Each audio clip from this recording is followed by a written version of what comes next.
I've been married for a year now and I stay at my in-laws place. It's the father only, the mother is late. So nyaya yangu iri pakuti ever since I got married hama dzangu hadzimbondishanyirewo. Hanzi tezvara vako vakarema is not welcoming and pachokwadiwo havadi vanhu pamba pavo.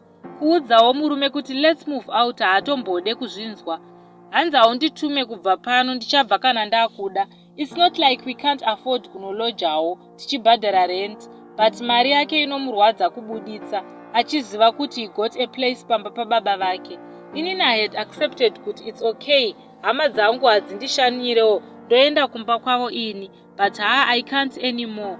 I feel like my freedom is limited. I am always told naBaba vaye kuti uri kusakadza property yangu. Handidi vanhu pano, meaning to my little sisters twangu tunenge twashanyawo. Inini I work and I have a maid anosara nemwana pandinoendawo kubasa. But that girl is suffering the way.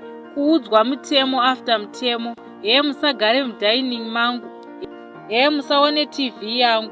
So pane nyaya yangu, how do I address this to Happy? Zvekuti anonzwisisawo kuti I'm not free at this place. Zvakangooma kuita mukadzi asinawo chaanoti chake. As in everything munenge muchingonzi chakati changu. Happy is so comfortable nekuti pamba pavo, and ukambotaurawo zvinongonzi haumuzive here mudhara ndozvaanoita zvotopera. Help me kuti ndotaurawo sei kuti ini zvepano pamba handichada.